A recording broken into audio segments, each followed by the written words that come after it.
The idea of capturing souls, as bizarre as it seems, is actually relatively common in the abduction material, especially Carla Turner's work. And she describes, there's several instances, more than several, there's probably half a dozen, in which people have described the very same thing, a black box being placed. This is in the context of an abduction. So let's say there's a woman who's been abducted. She's laying out on a table, naked of course, laying out on the table, and the grays are around her. She's immobilized, and those usual procedures, reproductive procedures, are being performed on her, where they're extracting eggs and so forth, and planting zygotes into her womb, and sometimes these individuals, returning to our particular scene here, this woman would have a black box. So she's laying on her back, so the black box is placed like at the top of her head, right behind her head, situated right behind her head. And what she would experience then is, in the words of the abductees, they feel like their soul is being sucked into this black box. And then they sort of have a different perception. They can see their body on the table. It's like a near-death experience. So what they proceed to describe is very much like a near-death experience, in which their consciousness or their soul or whatever is contained within this box. This one has a lot of twists and turns to it. First of all, I want to thank Samantha for allowing me to share this with you. Sam has an amazing amount of courage and strength and stamina with her. She's been harassed now by a myriad of beings and entities, ghosts looking for help, the whole thing. And as we started off, there were hundreds and hundreds of beings and ghosts and entities lurking around and looking at her. Oh, it's very crowded. And I felt like when we were looking to the right, I didn't want to turn my back on it. It's very crowded, like hundreds of beings just standing there waiting, ready to come at me. Okay. That type of feeling, the hyper-vigilant. I shouldn't even have my back towards these beings. Just standing there ready, waiting. And at the top is where there are those other beings that are standing there watching, and they're looking down, but they're not going to come down. They don't feel threatening at all. They just feel like they're watching and wondering what's going on, or watching and trying to be protective, but for some reason they're not able to come and help. Okay. When I work with somebody, I always start by crossing over the dead. Those human and animal souls that died, that are literally stuck between heaven and earth. When we cross them over, there's countless benefits, primarily the soul healing and restoration, but also the soul sovereignty. All right. And just a few more questions, and we're going to move on with this. What you're telling me is exactly 100% accurate. Okay. Okay.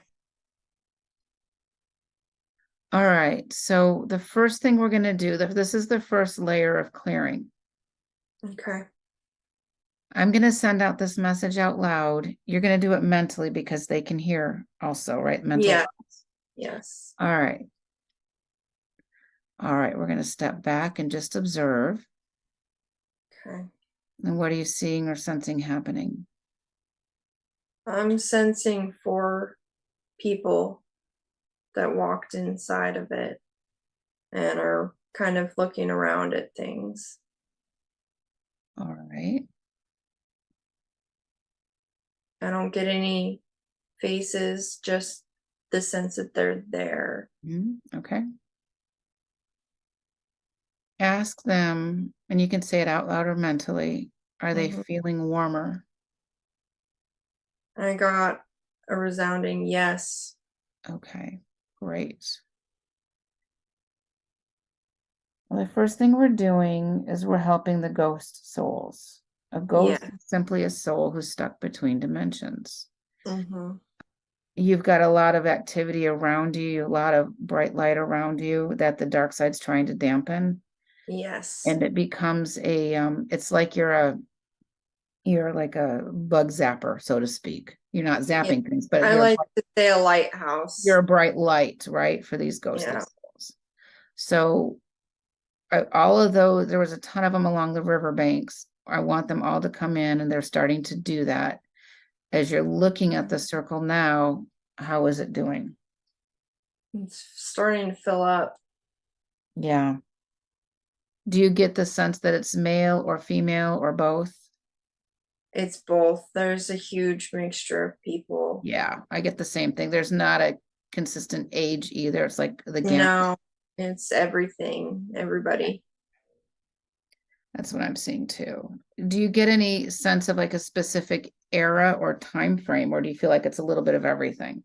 It's a little bit of everything, but a few of them I sense like 1980s to current day, more modern, but the rest of them is just from all over, all different time periods. Been waiting a long time.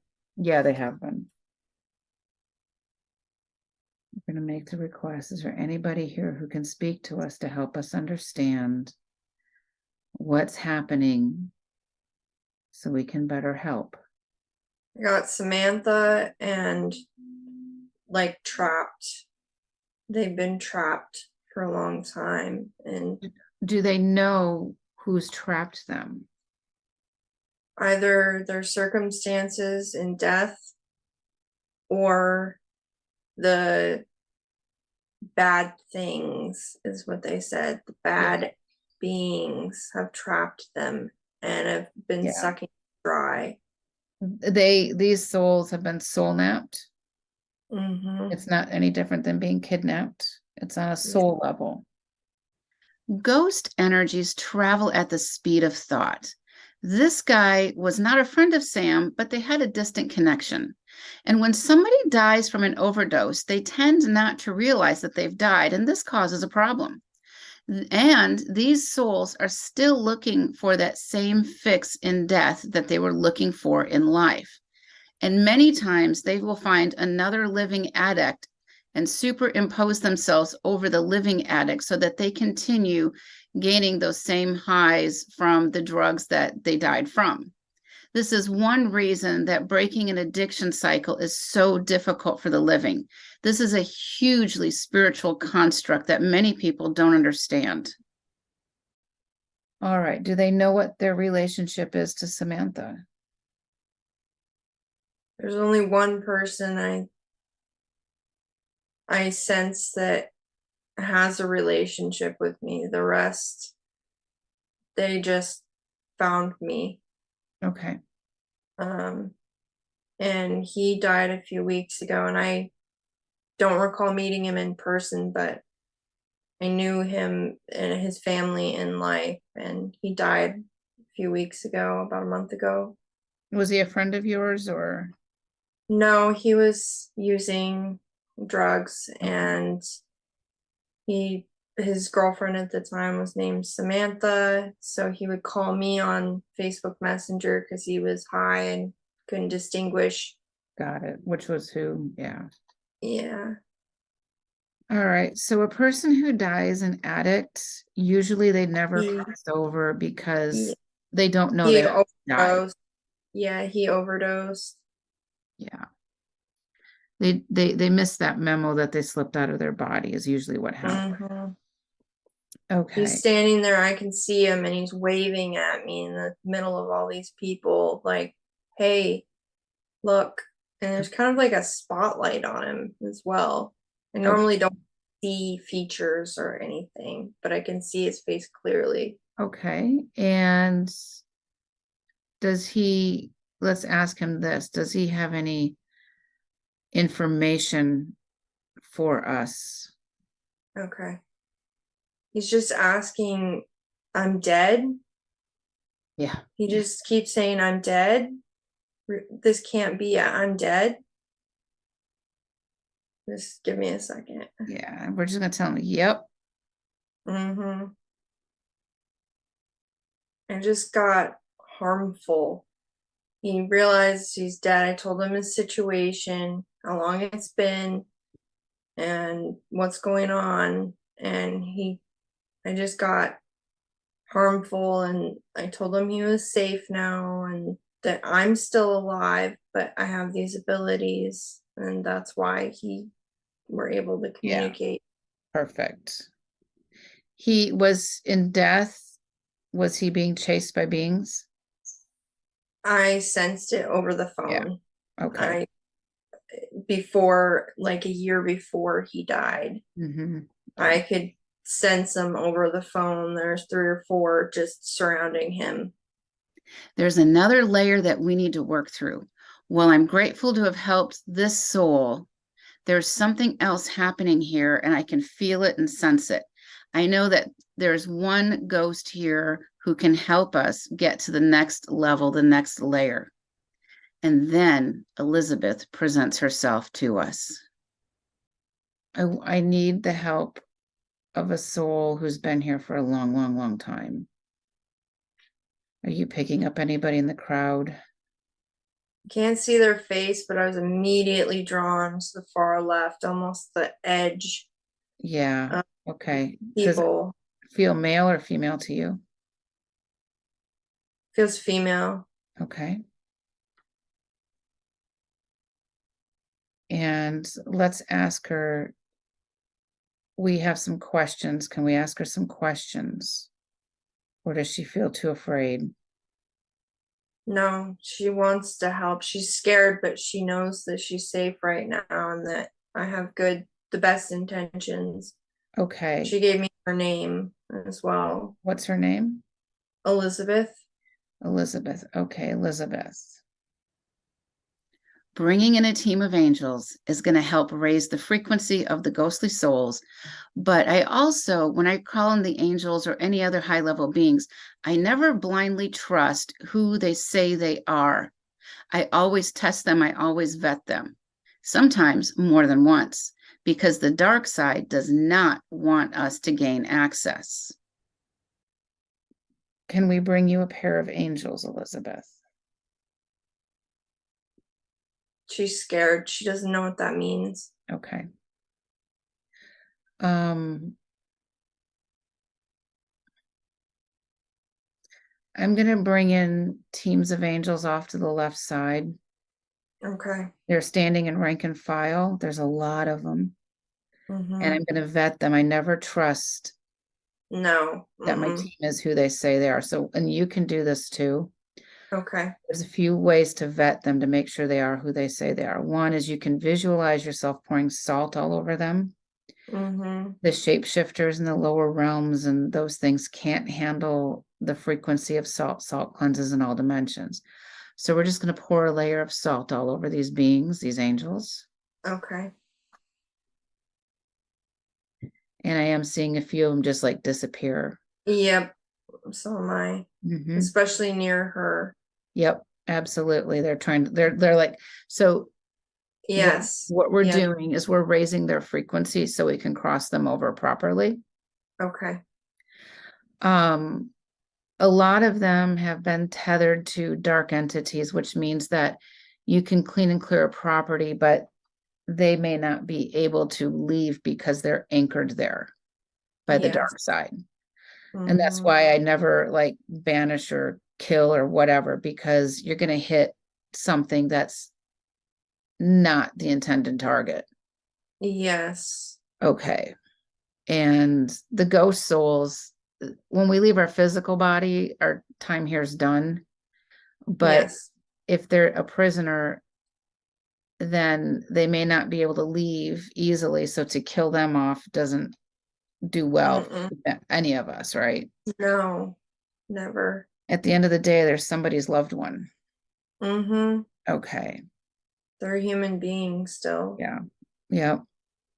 All right. We're going to pour frankincense oil on these beings also. Okay. And they're still staying. Okay. I'm making the request that one female angels generally don't have a sex to them, but for the purposes of this the human mind understanding. I'm having one of the angels come in to be with her, to stand next to her, to stand next to Elizabeth. And do you get an idea of what era Elizabeth is from? 1920s. Okay. I just got that right before you asked that. Okay. All right. Yeah, we're just in sync. You know what I'm thinking ahead of time. All right. Is she from the United States or somewhere else? United States. Okay. And ask Elizabeth, is she starting to feel warmer? I can actually see her features now. She's glowing like the Good. other guy was. And I can tell she's being revitalized already. I can feel it. Excellent. Excellent. I've been reassuring her that this is what needs to be done. This is the divine working. This is scary stuff. I don't publish these sessions to scare people, but to give the understanding that knowledge is power. And once we know, we know. When we know how these unseen entities work, they cannot affect us nearly as much as blind ignorance. What they offer us is a multitude of lessons right now. And the more we learn, the more we take our power back. And that is really key to saving humanity. Does she know who captured her upon death? I just got an army. That doesn't make any sense to me. It does to me. Okay. Does she know what their eyes looked like? Okay. They're like half black and half red. They have red and black in them. Okay. What does their skin look like? Is it showing me gray scales? Okay. Yeah, I was gonna say bumpy or smooth. Okay. Yeah. Okay, that's exactly what I thought. Does she feel safe now? I can feel some sadness from her and fear, but she feels much better. Okay. Ask her She's trusting right now. I can just feel her emotions from being trapped for so long, and her, like, I'm starting to tear up because I can feel that, but she's trying not to impose it on me. And I'm telling her she's safe now. And if she wants, she can hold that angel's hand that's there for her. She's doing that now. Okay, great. Ask her, what does it feel like to hold the hand of an angel? Immense relief. Good. Good. Serenity. And does she remember when those dark beings captured her, what happened with her? They were lurking around waiting for her to die. And she died unexpectedly. She's not very old. She's maybe 30, 35. And they kind of piled on her as she was trying to, cross over, I guess. They just kind of grabbed their hooks in her soul and surrounded her and kind of piled on her and just clung on to her. Yeah, I'm so sorry that happened to her, Elizabeth. All right. Did she have an illness? Does Elizabeth know she had an illness? Got chronic bronchitis. All right. That fits the time too, the time period. When she left the body and they captured her soul, does she know what happened after that? It's not words, but it's more like she was being drug around by them as they were going around collecting others. Okay. Like she was, like you said, kidnapped, and they just held her down, and she had to watch as they went around from place to place collecting as many as they could. Because there's a whole team of them there's at least 6 or 7 of them that were on her when she died. if we look on the cliffs, does she see them on the cliffs? Or in the cliffs? And they can't get her from here. Yeah. Hold on. She said yes. She sees them in the cliffs. Okay. All right. And can she tell us what it was like being their captive? What happened to her? When these dark entities left the light of God's source, when they did it, they lost their power, their fuel source. And now they realize, oh, snap, we need to come up with an energetic source to sustain ourselves. And that's when they discovered humanity. Humans are beings of God's source energy, the creator, the divine, whatever you want to call it. So now what they do is they like to siphon off our energy to sustain themselves. And by the way, I have to hand it to Samantha. She's really good at this. She doesn't want to talk about it. She said if she's safe now, she doesn't want to go back there. I'm going to ask her again if she can, and explain the situation. It's to help us help others is why. Yeah, that's what I'm going to tell her. It was dread, just constant dread, fear, and pain. And being so out of control and losing all hope that she would ever be found and helped. Because she's just drugged from place to place with them. I don't know why they would keep her with them instead of just anchoring her somewhere, but. Was it to elicit fear in her to take that energy out of, siphon the fear energy from her? Oh, yeah, that's exactly what it was. They're using her as a battery. Yeah. All organizational structures have a political hierarchy, regardless of dimension. This reptilian failed in his duties and at one point was demoted. We crossed over Elizabeth and all the others at this point because I wanted to spend time asking questions of this reptilian and maybe even questions of the other reptilians that we captured. All right, Elizabeth, thank you for that. I know that was extremely hard to relive and remember. It was very helpful. Was there one of these these are reptilians. Was there one of them that seemed to be in charge of the others, or were they all in as equals as the group? Most of them were all equals, but there was one that was, it appears even physically larger, and it directed the others what to do, where to go, what to do, and it oversaw everything. All right, that was helpful, and that's exactly how that process works for them. Okay. Oh, okay.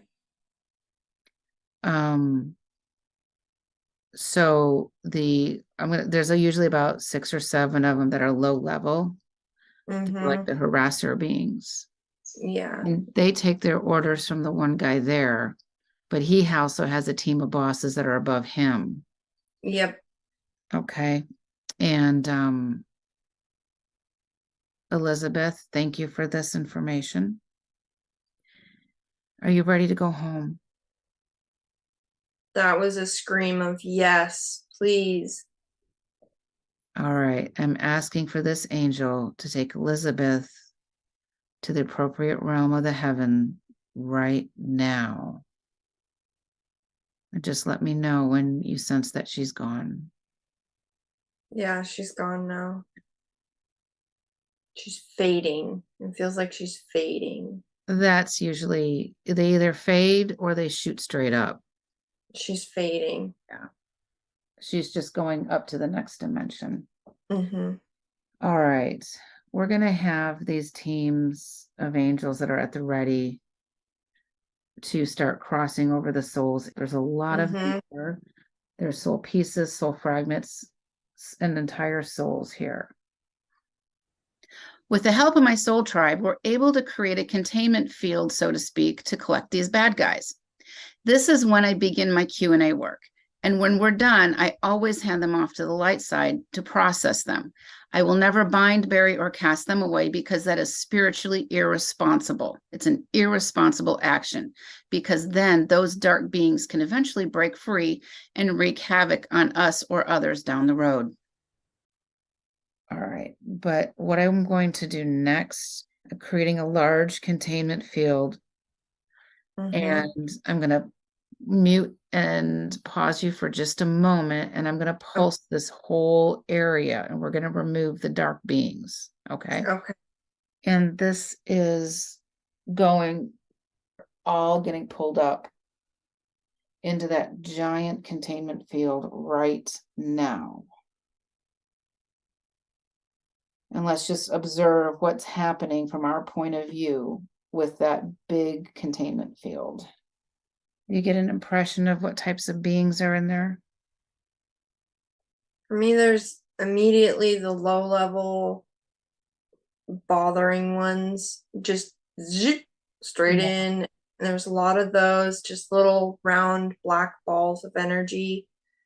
And then the more powerful ones took longer, and I see mostly the gray ones. Gray as in the grays, or gray? Gray as in the scaled ones that Elizabeth described, but there's also gray and smooth. And there's also like black shape-shifting blob type, super thick, dense energy, can't see through them, that are in there. There's a few of those.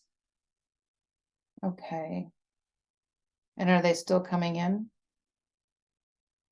There's a couple stragglers that are being sucked, and they're trying to resist. They're being sucked up in there. I want to look around. They are mad. Yeah, they are. That's okay. They can't come out, by the way. I know. So we're going to do a little Q&A with them. Oh, okay.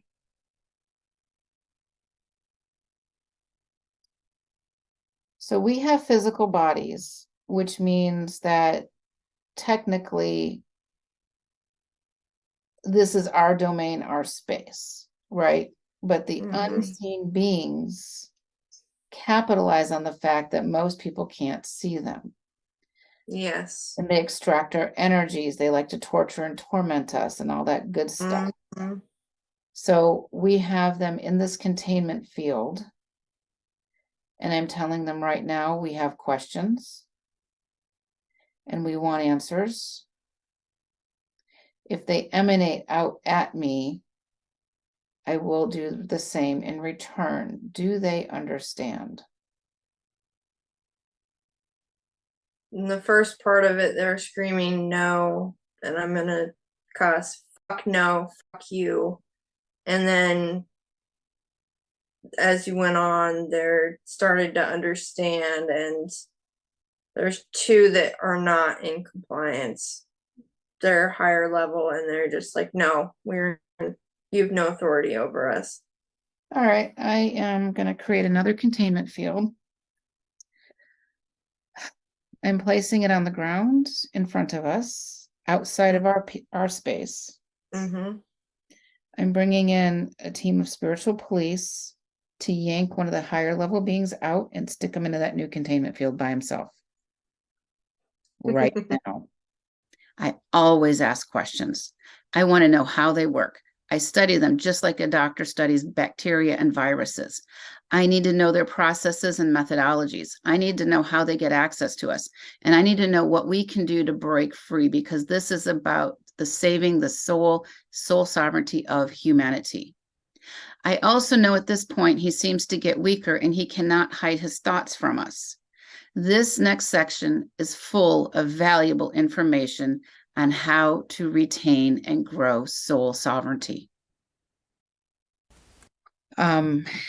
First of all, it's validating for me, but it's also validating for you that we're seeing and sensing the same stuff. Yes. Or very similar. Okay. All right. So this guy here, Does he have any type of clothing on him or uniform type of thing? No, I don't see any clothing.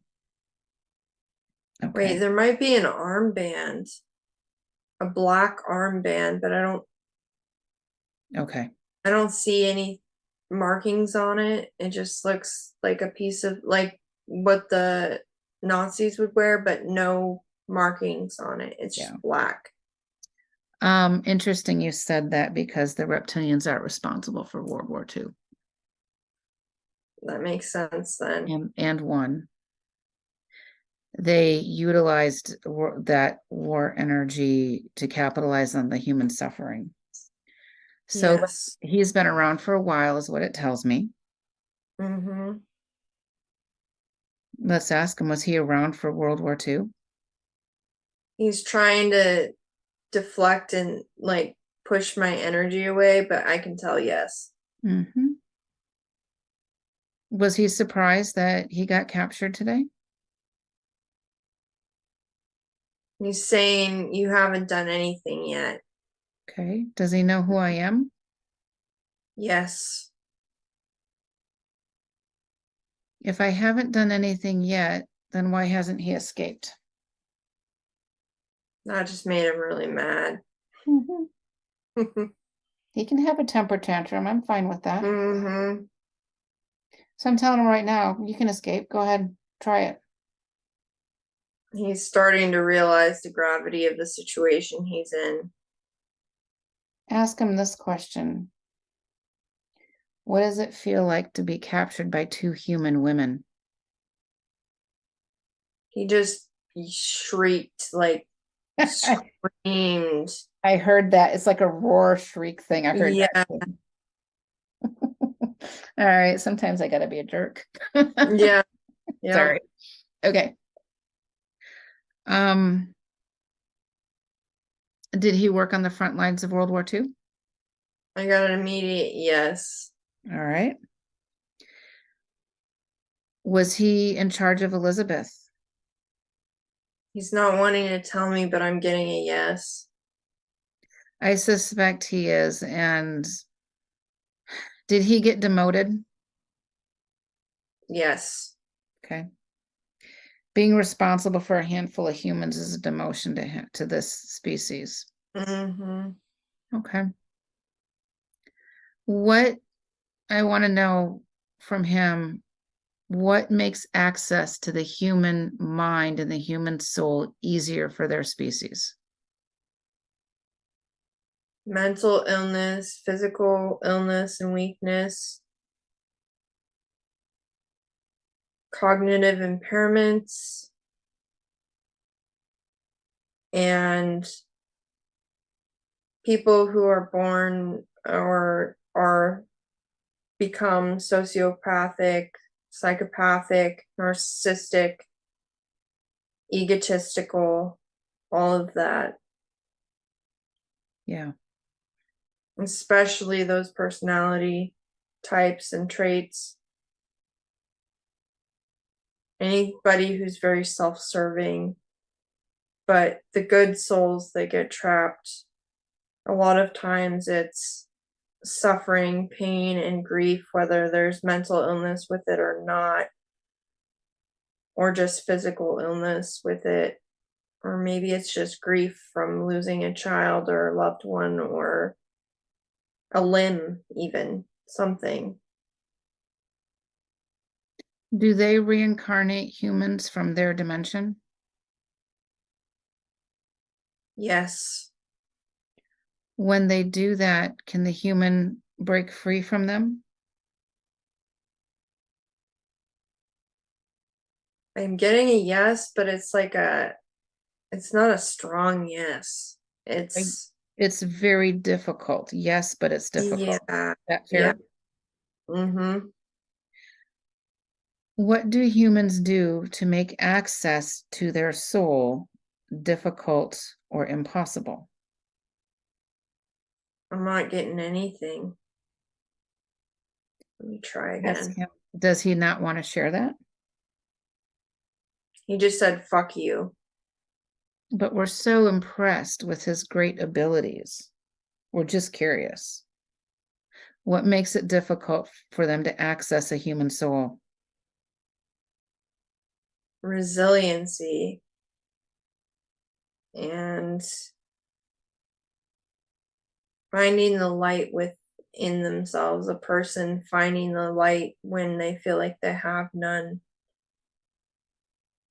when they're able to keep that spark going and then eventually turn it back into a blaze to fill them.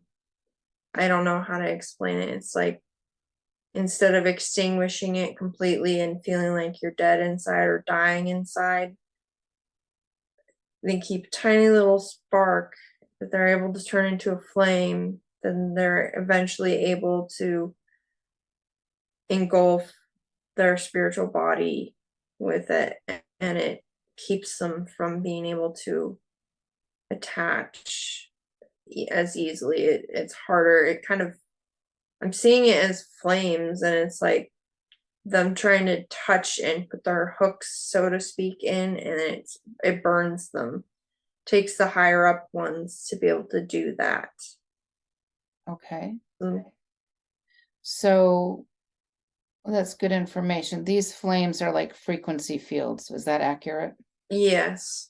So if a person has a weak frequency field, many of the low level reptilians can gain access to that soul.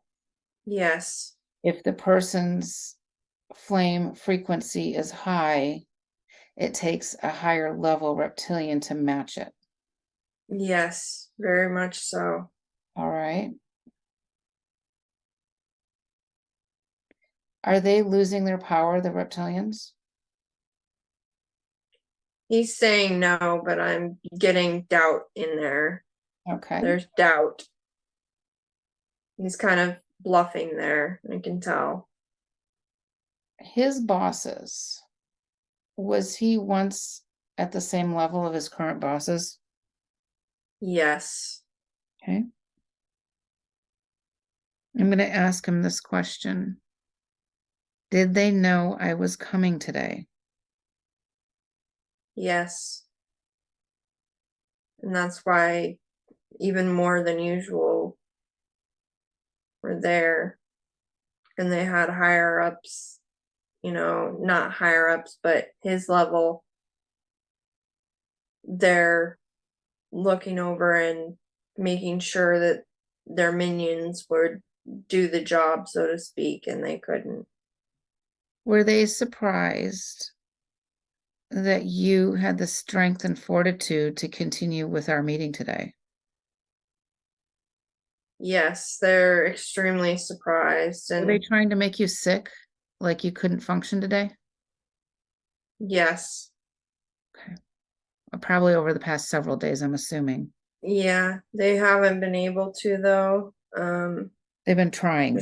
They've been trying, though, their hardest. Okay. All right. Do you have any questions for him? Do you know that the light will always win over the dark? He just shrieked no, Yeah. like, I know. and it wasn't really a question. It was me telling him, kind of being an ass. Let me But ask him this question. How's it working for him so far? he's just Said F you. so angry. Oh, I can feel that. Yeah, that's okay. It's not scary to me at all. It's just like I can feel it, and it's like kind of funny laughing at him. I'm grateful to Samantha for allowing me to share this with you. This episode hits a lot of the targets to get the information out there so that humanity can take their collective power back. Exposing the dirty underbelly of spirituality brings to light the true inner power that we all have within us. And thank you for listening.